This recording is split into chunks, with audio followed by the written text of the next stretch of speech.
I woke to the news you were dead. The what arrived before daylight. The how was an agony, unfolding against my want not to know. But I already knew. Have known since I could know. Officers, arrest, black, man, 20, video, knee, sir, dollar, 8, counterfeit, hands, sorry, 46, mama, please, breathe, please. Were you tired, George? I feel tired sometimes. America on my neck, my lungs compressed so much they can't expand, contract, take in, send out, oxygen, words. My dentist says I grind my teeth. My molars are wearing smooth. The next night I woke to find my fists clenched tight, some fight, my heart pounding fast, my mouth hanging open, slack. Not tight that time, just me on my own, gasping for air 6 times a minute. A raspy sound. The world was darkness. My room was darkness. I lay in a state of in-between and thought of you, but also God. I wanted the sun, but did not ask.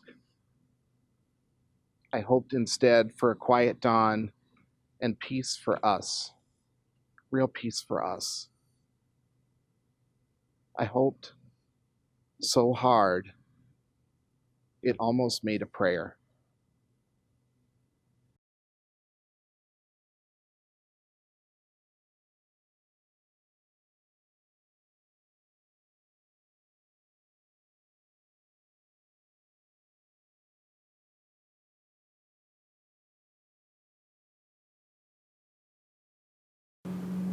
I'm not sure how it happened.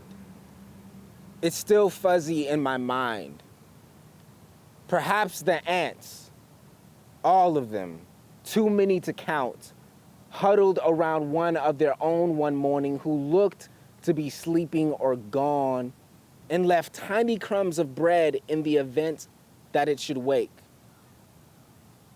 Or perhaps the birds with their cousins circled a sibling they saw dreaming or something that involved stillness and flowers, inlaid blooms at the foot of where it last landed in hopes when it awoke saw that there were others remembering. Or perhaps the bumblebees, unsure why one of their neighbors left honey that eventually, after so many years, became what honey becomes, a crystallized sweet that does to the mouth what sweets do, make things hard to pronounce, like justice or country. And I gotta tell you, when George said what he said, my heart crumbled. Like tiny crumbs of bread you would feed a small bird or its children.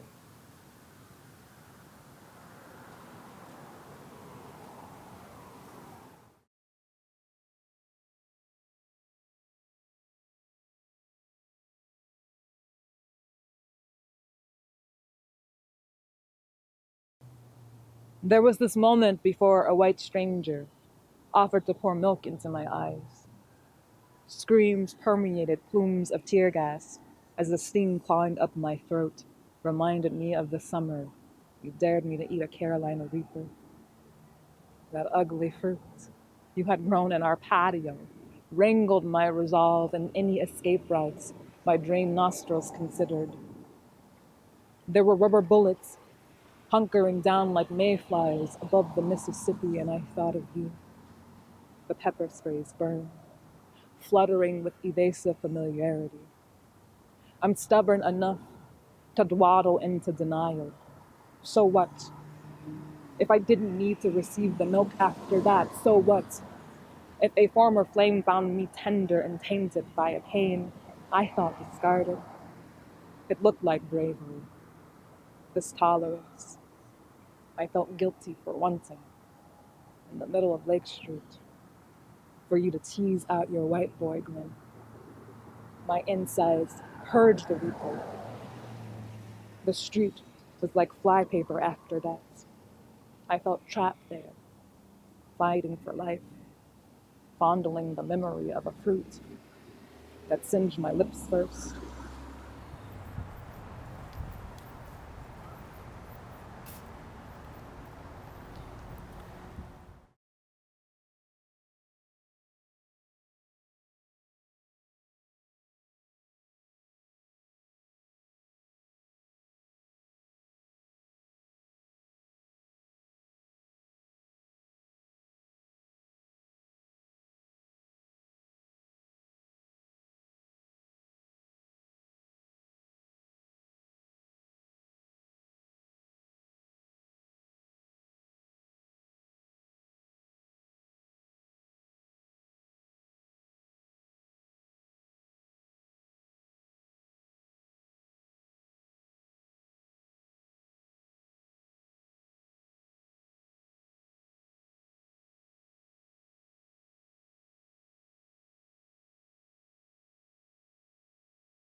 Did you know how Sister June told how they wanted that girl to swallow dust?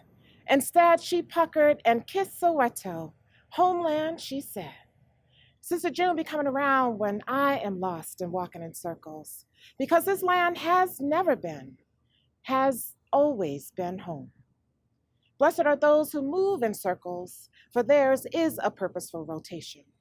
Spinning earth keeps topsoil from being swept into the atmosphere, along with rock, tree, clay, coast, ocean, all of us and everything.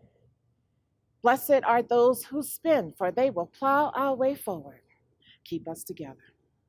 Did you know Sister June told about the girl who drank water when they wanted to draw her blood? Strain cucumber in a mesh sieve. Add cold water, few cranberries, pour over ice, drink and serve the thirsty. Grief is a bitter kind of parched. Blessed are those who thirst for righteousness, for they will soon be satisfied. Now, imagine this. Now, imagine going home. Nigeria, Togo, Cameroon, Congo, Mali, Ghana, Senegal, indigenous Cuba, the Philippines, France, Spain, Italy, Ireland, Sweden, Norway. Blessed are those from here and there, for restless spirits may roam in the afterlife. Did you know Sister June remembered the girl who was afraid the law would take her father? We know well about the law that taketh away and giveth no justice. Sister June lay it down. When I find myself unnaturally bent, and the spine has a permanent curve. Blessed are the meek, for their backs can carry twice their weight. Sister June remembered the girl who stayed with her song. Homeland, she sang. Soweto. What song shall I sing? Full of the hope that this present has brought us. Blessed are those who tell the truth, for the devil will be shamed. Sister June tells how they wanted that girl to crawl into her own grave, but she stood under the sun instead. Blessed are those with a body to stand under the sun, for some bodies can no longer stand. Blessed are the demonstrators, the agitators, the highway invaders, the bail arrangers. Blessed are those who know they are dignified, noble, sovereign, no matter the hour. Imagine this. My homeland is my body. I'm at home in my body, in the land on which my body stands, the land of which my body is built, is blessed because of me. Imagine that my body is my home, and I am at home, and my home is a blessing. Blessed is my Black self. I hear Sister June say, stop circling now, stop spinning. This is home. Blessed is my Black self. Blessed is our Black selves. Blessed is our Black selves.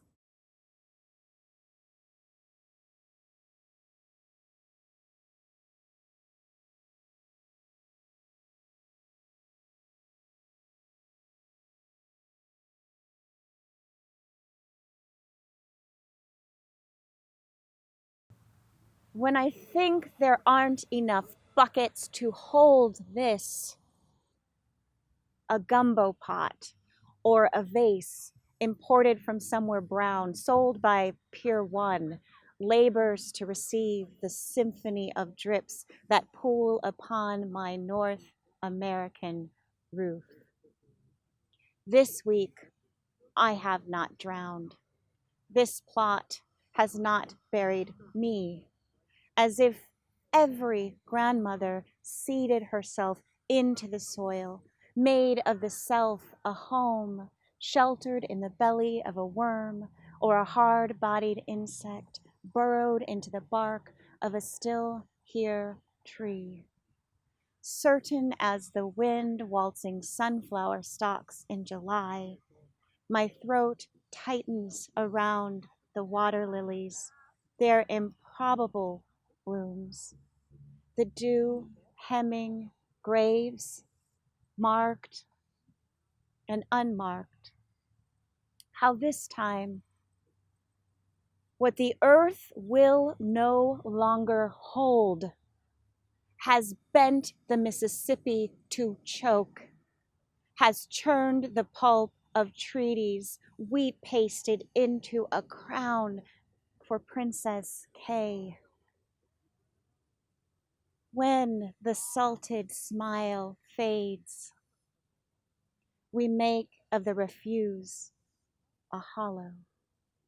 Wail loud as the spray rushing from the falls, drum a lightning storm of metal and skin. Harness breath, seed ourselves to the gulf and back until we can say, without irony, good morning.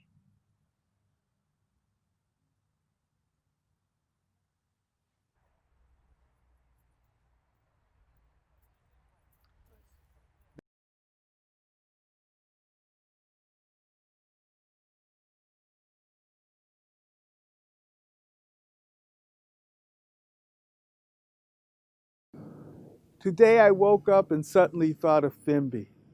Who was she? Someone I once knew so briefly way back in the late 1960s.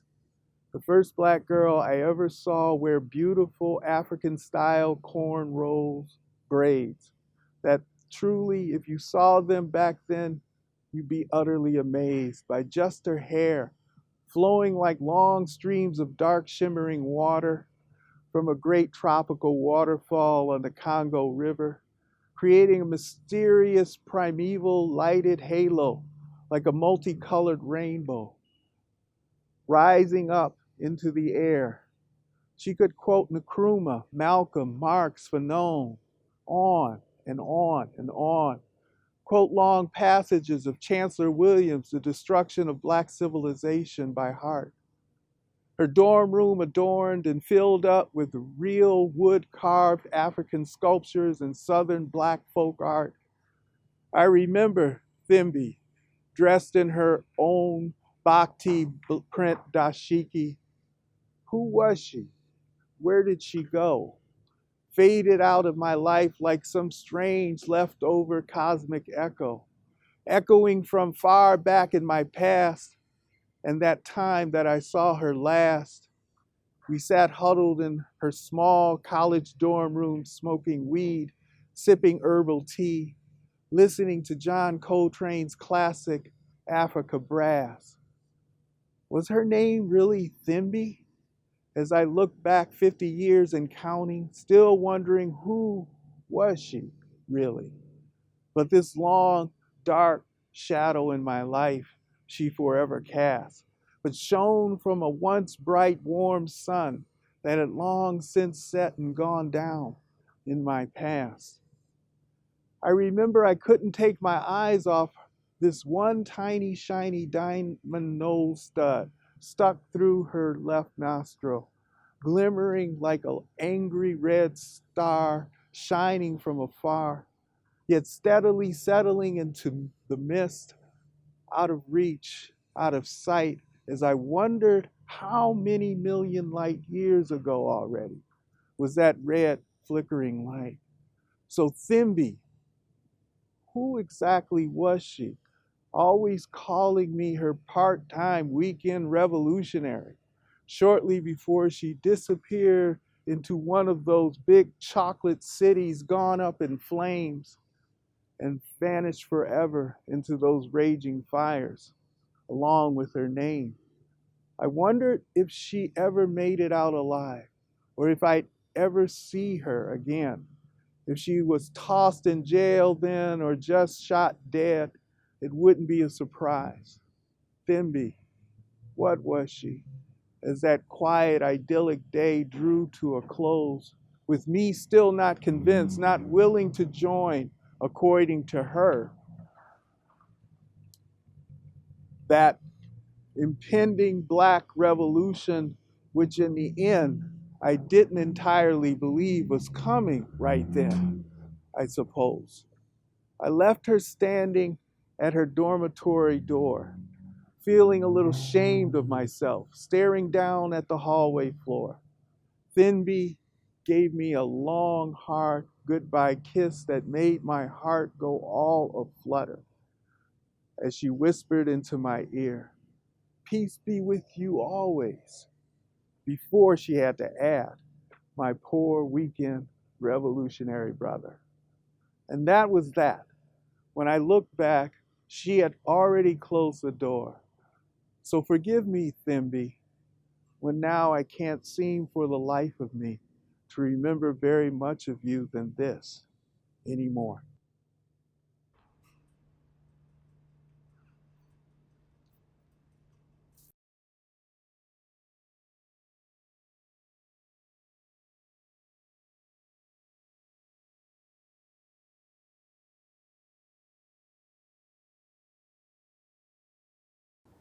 They'll say he was out of control. They'll say he was mentally ill. They'll say the public had to be protected. They'll say, look how he sweat. See how he raved and spit and cursed the cop. 38th in Chicago, fuck you. We don't need more.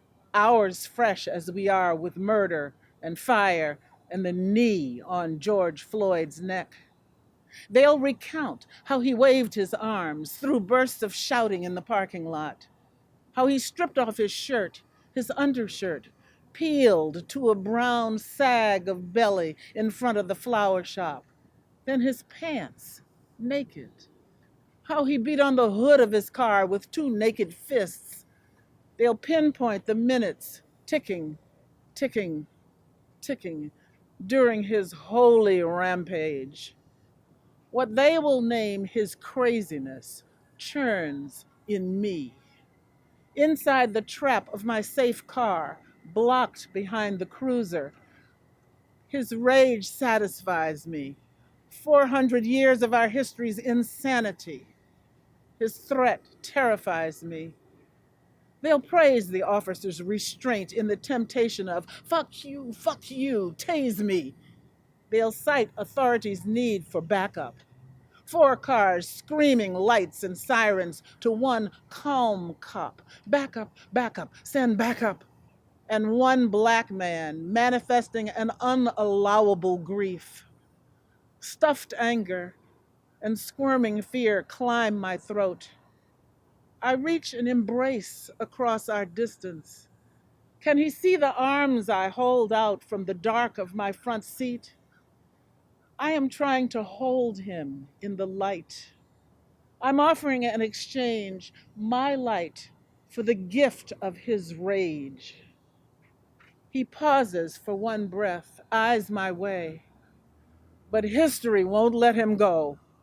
It crests in the shirt he pulls on, overflows as he redresses himself. Fuck you, tase me, kill me, he demands. Nothing about him is allowed. Not the 400 years, not the torrent of words, not his unprotected body, not the heat of his black being. I hide the witness of my face. They will say his death was the only solution to his life.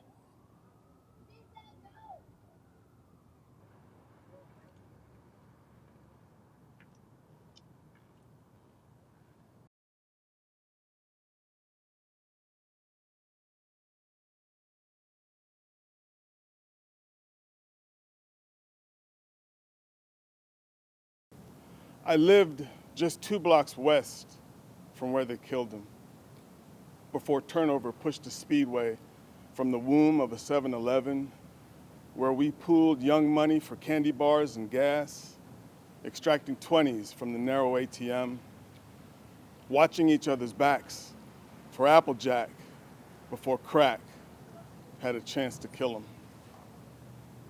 Careful to avoid the patrols, unwilling to donate more black blood to stain the cracks and crevices of South Minneapolis streets, which normally lack the absorbency typically found in cotton and tobacco soil. On the outer banks of Greater Powderhorn, sandwiched between Sabathani and the lake, our turf on 38th, dissected at regular intervals by Chicago, Portland, Park. Friends of the North Side, but proud of our side.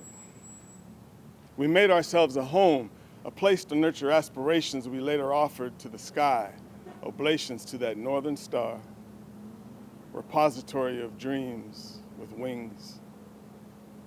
Led by our black lady mayor, she of the many firsts, including the effort to set things right, you see, MPD gone bad long time now. Poison orchard with more than just a few bad apples, spotted, choked with worms. No interim period of sweet fermentation, just bushels of sour fruit gone straight to rot. Trogcrolites getting things started, SWAT team, housing unit, vice, dipping into the blacklands to inflict their special brand of terror. Before deserting communities they were anxious to police, but never willing to abide. No appetite for reform, but with a thirst for the righteous kill that bordered on insatiable. Would they have us go the way of the Midwalkington? Bless them, the first 38 casualties of this war. If they carved out reservations for us, if they marched and beat us bloody to the river's edge, how would our lives matter? I often wonder. Abolish. Less than palatable for the electoral, but to those witnessing the transformation of our great state, riffing on what might pop off next inside these once pallid walls of Hubert Humphrey, know that some verbs should mean exactly what they mean. Since George, before Philando, and starting with Jamar, our streets shook with immeasurable magnitude, spilling all the seasonings into the pot. A potent political brew, redolent of new flavor, for new dishes to make a proper meal, fit for a revolution.